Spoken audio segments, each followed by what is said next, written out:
जब से प्राइवेटाइजेशन की ओर काम आगे बढ़ रहा है, सरकार की तरफ से कोई सुरक्षा किट भी नहीं प्रदान की जाती है। बस ट्रेनिंग के नाम पर समय समय पर लोगों को सिर्फ जागरूक किया जाता है। ऑपरेटिंग डिपार्ट जो है हमारा, इसमें लंच टाइम हमारे लिए कहीं नहीं लिखा है। हमारे साथी अभी बरौनी में ही एक साथी दोनों बफर के बीच में संटिंग के दौरान शहीद हो गया। एक महोदय हमारे ऑल राइट सिग्नल एक्सचेंज करने के लिए गए हुए थे, वापस आते हुए गाड़ी की चपेट में आ गए। हर साल हमारा पॉइंट्समैन हर डिवीज़न की अगर एवरेज निकाले तो सालाना 9-10 साथी या तो हाथ पैर कट जाते या अपनी जान ही गंवा देते हैं। विकल्प वाणी, सच्चाई की खोज। दोस्तों नमस्कार, विकल्प वाणी सच्चाई की खोज में आपका स्वागत है। आज 7 जुलाई है। आज विकल्प वाणी की टीम अंबाला छावनी में है।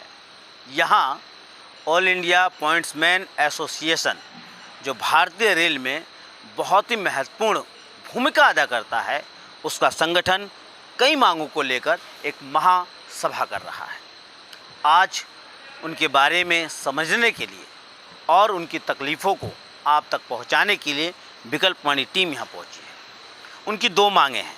पहली मांग 12 घंटे रोस्टर ख़त्म होना चाहिए और सेफ्टी टूल मिलने चाहिए। ऐसी मांगें ये क्यों कर रहे हैं, इनका क्या कहना है, इनकी क्या तकलीफ़ें हैं, यही समझने, यही जानने विकल्प वाणी टीम यहाँ पहुंची है। मनोज जी, सबसे पहले तो आप मुझे और मेरे दर्शकों को ये समझाइए, ऑल इंडिया पॉइंट्समैन एसोसिएशन कब बना और उसको बनाने का कारण क्या है? देखिए, पहले आपके चैनल को बहुत बहुत धन्यवाद कि आप आए हमारी बातों को रखने के लिए। ऑल इंडिया पॉइंट्समैन एसोसिएशन एक कैडर की संगठन है, एक विभाग की, जिसमें पॉइंट्समैन आते हैं, परिचालन से संबंधित हैं। इसका गठन अभी हम लोग का ट्रेड यूनियन की इसकी ट्रेड एक्ट के तहत मान्यता मिली है पिछले साल 2025 में, जिसके वजह से हम लोगों ने तमाम काम किए हैं। इसको बनाने का उद्देश्य ये है कि हमारे कैडर की तमाम समस्याओं को सुना नहीं जा रहा था, तो हम अपनी इस संगठन के माध्यम से रेलवे बोर्ड, रेल मंत्री या समस्त जितने भी हमारे रेल के अधिकारी लोग जुड़े हुए हैं, उनको हम अपनी समस्या से अवगत कराएं। आप मुझे और मेरे दर्शकों को ये समझाइए कि भारतीय रेल में जो पॉइंट्समैन हैं वो किस तरह के काम करते हैं, उनकी क्या भूमिका है रेल के अंदर? पॉइंट्समैन सर ऐसा है, गाड़ी का पूरा संचालन करता है।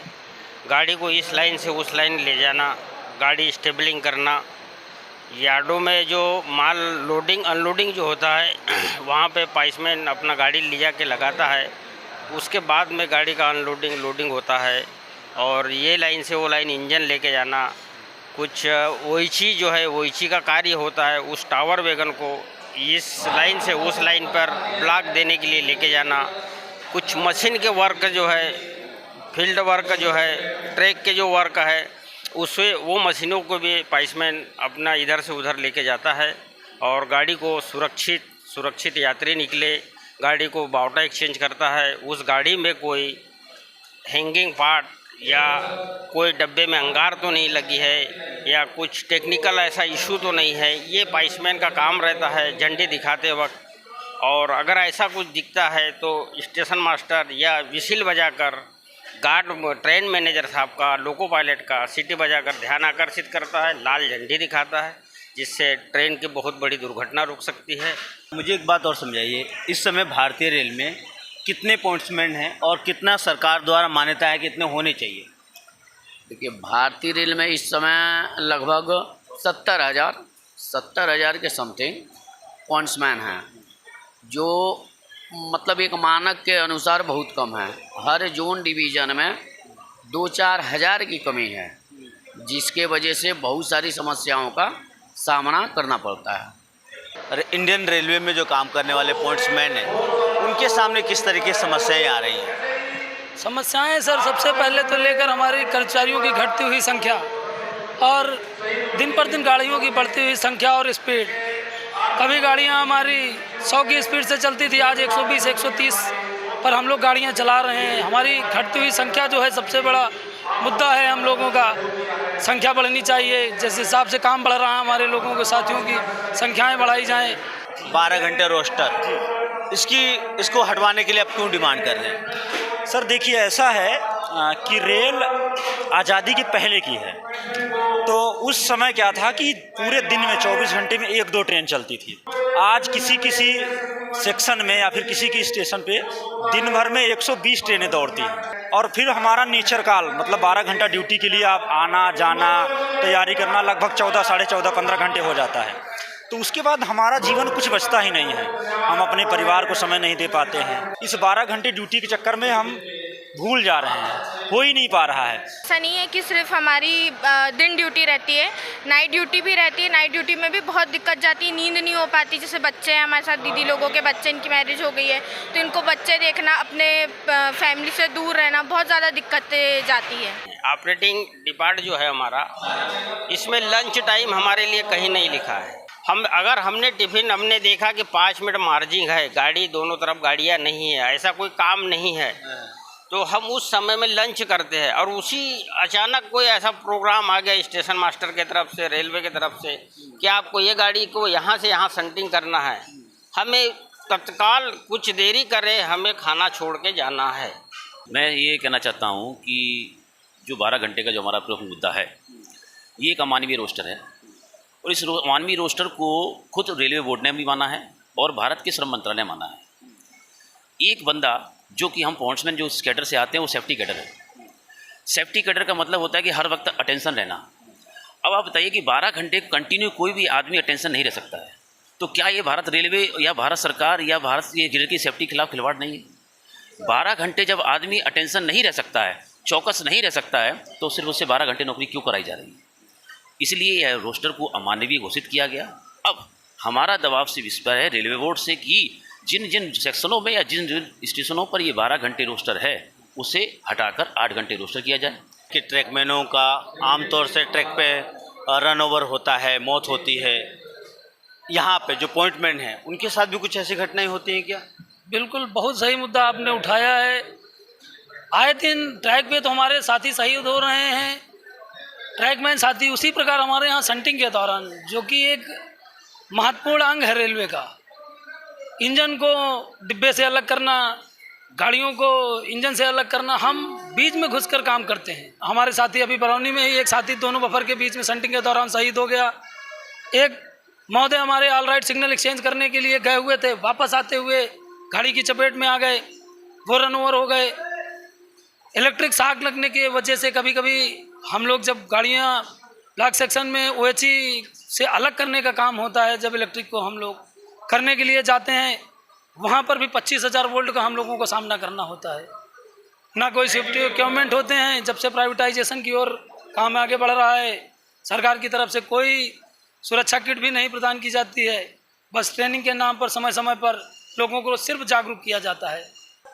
एक बात समझाइए, आप लोगों का काम तो सुरक्षा से पूरा जुड़ा हुआ है, और कह सकते हैं कि करोड़ों यात्रियों की सुरक्षा आपके ऊपर निर्भर है। क्या आपकी सुरक्षा या जो जोखिम भरता है या कठिनाई भरता है आप लोगों को मिलती है? नहीं, ऐसा अभी तक हमको नहीं मिलता है। ये 2006 में हमको मिलता था, लेकिन 2006 पे कमीशन के बाद हमारा कोई जोखिम भत्ता हमारा बंद कर दिया गया। रेलवे बोर्ड से हमने इस चीज़ की द्वारा मांग भी रखी है कि हमें हमारा जोखिम भत्ता और दिया जाए। 8वें वेतन आयोग में हमने ये सिफारिश की है कि हमें हमारा 8वां जोखिम भत्ता दिया जाए, गेट अलाउंस दिया जाए। और ये भी कहा गया है कि जिस सेफ्टी से कैडर से हम कर रहे हैं, हमें हमारा सारे अलाउंस वापस दिए जाएँ। अभी तक हमें नहीं मिलता है। 2005-6 में 6 पे कमीशन में हमारा ये बंद हो गया था। ये सेफ्टी की प्रथम श्रेणी में आता है, लेकिन इसके बावजूद भी हर साल हमारा पॉइंट्समैन हर डिवीज़न की अगर एवरेज निकाले तो सालाना 9-10 साथी या तो हाथ पैर कट जाते या अपनी जान ही गंवा देते हैं। उसके बावजूद भी प्रशासन को चेताया गया है, हर बार रेलवे बोर्ड भी मिलते हैं साल में, लेकिन उसके बावजूद भी पॉइंट्समैन इतना महत्वपूर्ण कैडर होने के बाद भी पॉइंट्समैन को कोई भी जोखिम भत्ता या रिक्स अलाउंस नहीं है। और रेलवे ने एक चीज़ हम लोग को ये किया है, पॉइंट्समैन से नाइंसाफ़ी, जो कॉन्ट्रैक्टर वालों जो है उसको 2700 रुपया रिक्स अलाउंस और 1000 रुपया स्पेशल अलाउंस दे रहा है, लेकिन वो जो रेगुलर वाले जो पॉइंट्समैन हैं उसको नहीं दे रहा है।